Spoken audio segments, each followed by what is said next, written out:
Alright gang, vidéo ici pour couvrir le module 9, résolution d'adresse du CCNA 200-301, euh, partie 1. Donc, module 9, résolution d'adresse ARP, il y a beaucoup de choses qu'on a déjà vues. OK, techniquement, on va juste aller peaufiner et rajouter quelques petits détails. Donc, c'est un très petit module.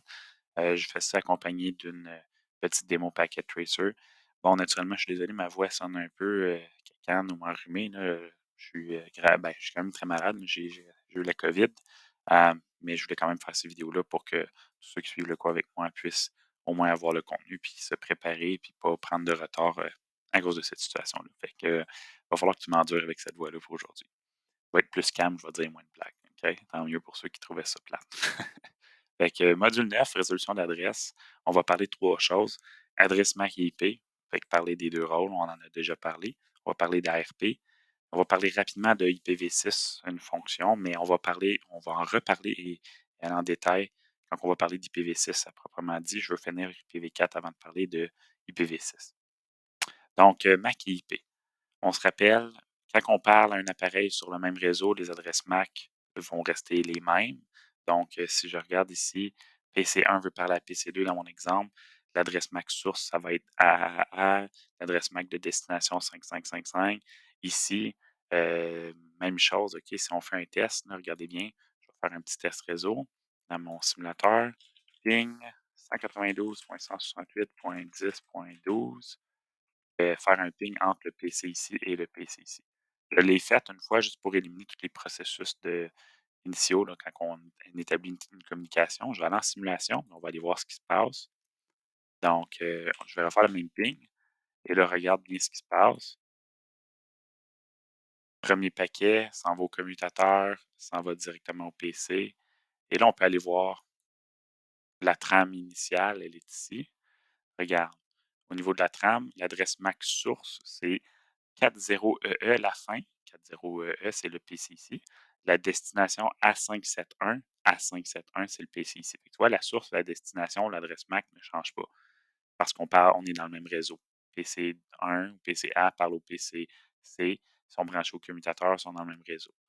Si, par exemple, je fais un test réseau un peu différent, qu'à la place, je vais retourner en mode de temps réel. Donc, si je fais un ping du PCA vers le PCD ici, 92, 168.20.10, tu peux voir qu'ils ne sont pas dans le même réseau, logiquement. Tu vois que bon, ça a pris un peu de temps.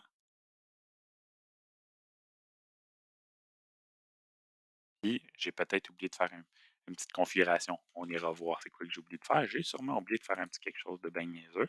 On peut aller voir. OK. To show IP int brief.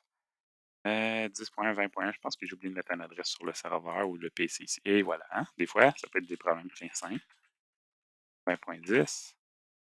La passerelle par défaut. Pas de passerelle par défaut, pas d'adresse IP, ça va être dur de répondre. Hein? 20.1. Bon, on récapitule, on recommence mon test. Ça devrait marcher pas mal instantanément. Oups, je refais ce test-là. Le premier ping va échouer à cause qu'il est en train de construire sa table ARP puis de comprendre qui est où est-ce qu'ils sont les appareils, tout ça. Mais après ça, tu vois, il y a trois réussites. Si je le refais une autre fois, ça va marcher. Les quatre pings. Mais bon, je retourne en simulation. Si on regarde maintenant le ping, boum, on va avancer. Il arrive au commutateur, il arrive au routeur, et là, il arrive au PC. Si je regarde la trame initiale, regarde bien. L'adresse IP source 192.168.10.10, le PCA, destination 20.10, qui est le PCD dans l'autre réseau. L'adresse MAC source 40EE, PCA. L'adresse MAC de destination 6B01, qui n'est pas pantoute PCD, c'est plutôt, regarde ici, 6B01, c'est l'interface G000, qui est l'interface ici, qui fait partie du réseau ici. Euh, donc, on se rappelle ce qu'on a vu en lien avec les réseaux. Je peux faire un petit dessin ici. Ça. OK. Puis là, ben, regardez, on va supprimer ça. Je ne l'aime pas, mon rond. Fill color, on va mettre ça en rouge. OK. Et voilà. Bon, je refasse mon rond. Ça, c'est le réseau 1. Et ça, c'est le réseau 2. OK? Fait que, logiquement, tant que je parle à quelqu'un qui est dans le réseau 1, dans le rond rouge, je garde les mêmes adresses MAC. Si quelqu'un dans le rond rouge, dans le réseau 1, essaie de parler à quelqu'un dans l'autre réseau qui est dans le cercle ou le rond bleu, bien naturellement, les adresses MAC vont changer. C'est ce qu'on peut voir maintenant. L'adresse MAC, c'est celle du PCA. La destination, c'est l'interface du routeur qui fait partie du réseau 1. Et si je regarde la dernière trame, tant que ça s'est rendu au PC D, les adresses IP n'ont pas changé, ils ne changent jamais. Mais là, l'adresse MAC source, ce n'est plus le PCA, c'est maintenant l'interface du PC.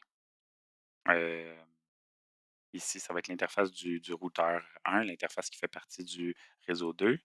Et l'adresse de destination BD4E, c'est l'adresse du PCD. Fait que ça fait du sens, les adresses MAC changent à chaque fois qu'on traverse les réseaux. Fait que c'est un peu ce qu'on vous dit ici. OK? Ensuite de ça, ben, c'est ça. Quand l'adresse IP se trouve sur un réseau distant, excusez-moi, les adresses MAC vont devoir changer.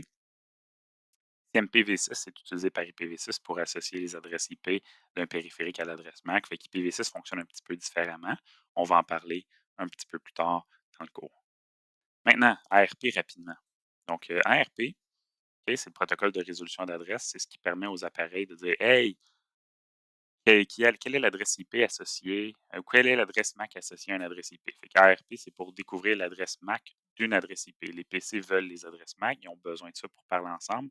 Donc, ARP, c'est comme un protocole juste pour envoyer un message et dire Hey, qui a cette adresse IP-là? Donne-moi ton adresse MAC si tu as cette adresse IP-là pour que je puisse parler avec toi. ARP permet aux PC, aux appareils, aux routeurs, à tout le monde faisant partie d'un réseau local de découvrir l'adresse MAC associée à un PC ou à une adresse IP. Donc, de découvrir l'adresse MAC, en grosso modo. Euh, Ensuite de ça, ben, ça va faire en sorte qu'on va avoir une table dans le PC ou dans le commutateur, dans le routeur, une table ARP qui va contenir l'adresse MAC associée aux adresses IP auxquelles on a communiqué. Fait que si tu regardes, maintenant, je vais aller sur le PCA. Ouais, j'ai deux adresses MAC présentement. Et les voici. J'ai 192.168.10.1 et 192.168.10.12. Rappelle-toi du test que j'ai fait. Tout ce que j'ai fait comme test, c'est j'ai fait un ping de PCA vers PCC et un ping de PCA vers PCD. Pourquoi est-ce que je vois juste ces deux adresses MAC-là?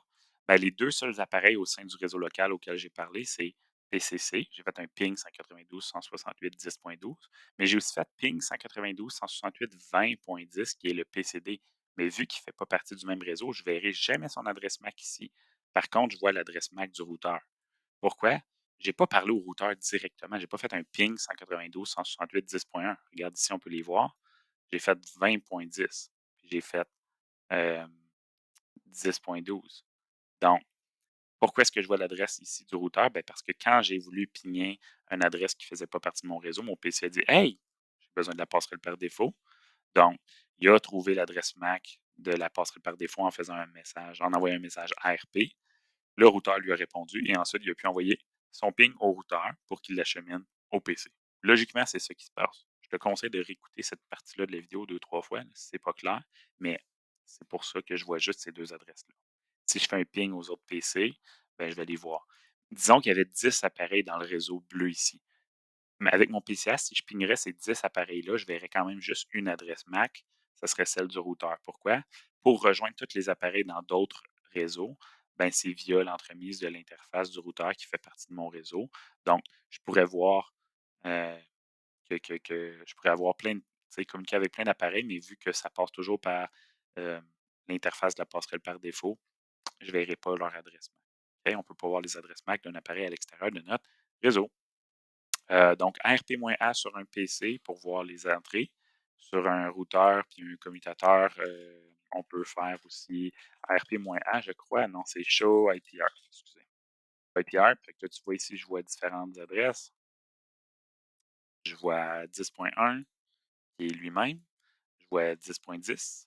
Je vois 20.1. Puis je vois 20.10. Fait que, il voit quoi, lui?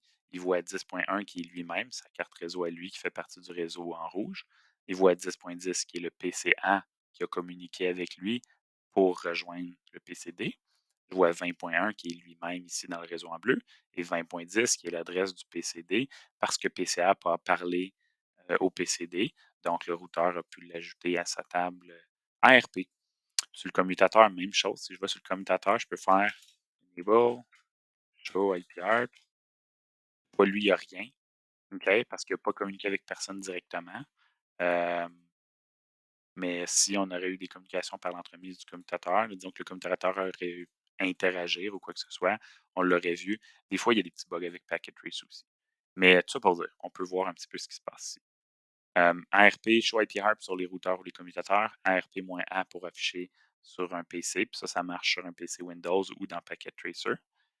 Il y a un petit problème avec ARP, on va en parler plus en détail dans des cours à venir, puis en cybersécurité, dans le cours fondement de la cybersécurité à l'étape 4 aussi.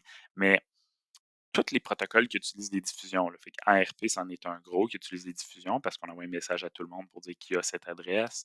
Il y en a d'autres protocoles comme ça.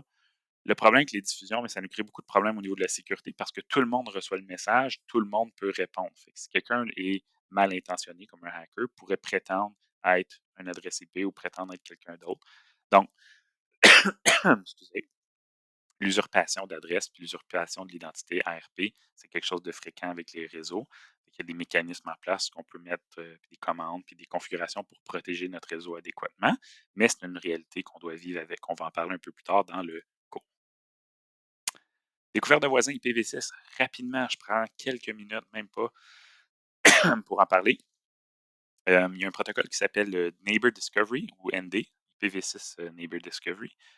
Ça fournit la résolution d'adresse, la détection de routeur et le service de redirection. Essentiellement, les PC et les routeurs sont capables d'envoyer ce qu'on appelle des neighbor solicitation puis neighbor euh, euh, announcement ou acknowledgement. Puis les routeurs eux, peuvent envoyer des router solicitation puis des router announcement. Dans le fond, on peut envoyer différents messages pour pouvoir découvrir les appareils qui font partie de notre réseau, un peu comme ARP, sans envoyer nécessairement des diffusions. Fait que c'est un petit peu mieux, disons-le comme ça. Fait que PV6 puis SMPV6 est un peu plus sécuritaire vis-à-vis de cet aspect-là. Mais j'en parle pas plus aujourd'hui. Je te le dis que ça existe, il y a des mécanismes. On va voir ça dans 2 semaines après l'unité d'apprentissage 2. On va voir un cours propre à IPv6. Fait que je t'en glisse un mot, mais on va en parler plus tard. Mais ça ressemble à ça ici. Fait que tu peux voir euh, le PC1 veut solliciter l'appareil PC2. Fait qu'il dit Hey, qui a l'adresse X suivante, fait que l'adresse qui a rapport avec le PC2, le PC2 répond.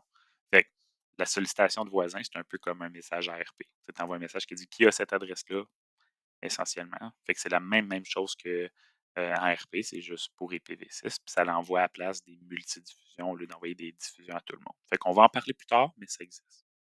Donc, ça conclut le module 9. On se voit dans une prochaine vidéo. J'espère que ça vous donne un coup de main. Laissez un commentaire en bas de la vidéo s'il y a des trucs qui ne sont pas clairs, si vous avez besoin d'aide sur quelque chose. Laissez un like si vous voulez. Ça me permet de savoir si vous aimez ou pas les vidéos puis qu'est-ce qui était amélioré. Sur ça, on se voit dans une prochaine vidéo.